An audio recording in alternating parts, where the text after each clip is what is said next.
Well, right now the president is in the Bay Area. It's a two-day stay with a focus on fundraising. But pro-Palestinian protesters calling for the U.S. to broker a ceasefire between Israel and Hamas say the president needs to take heed of their 2 cents. They tell our Kelsi Thorud that the president could pay a political price for his stance. Palestine supporters once again gathered for a rally calling for a ceasefire in Gaza, this time in Pacific Heights, just a few blocks from where President Joe Biden was in town for a campaign event. Free! Free Palestine! Free! Free Palestine! With the goal of getting President Biden's attention, hundreds of pro-Palestine supporters rallied at a park not far from the president's scheduled event, calling on him to support a ceasefire in Gaza and end military aid to Israel. I think he should be stronger and stand up to Netanyahu, who's basically turning around and saying, we're not going to do anything you say, President Biden. We don't want a two-state solution. So he's laughing all the way to the bank, and I want Biden to look strong and not weak.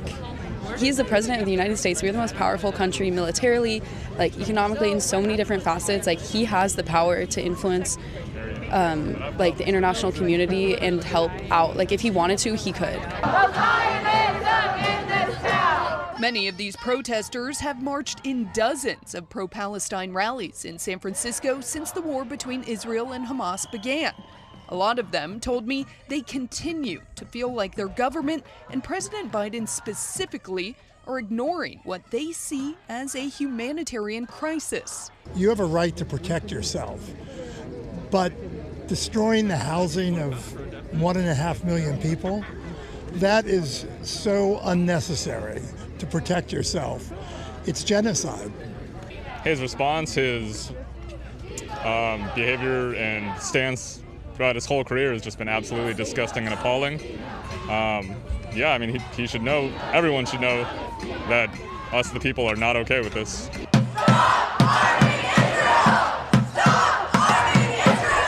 These protesters say they hope President Biden understands when it comes to his re-election.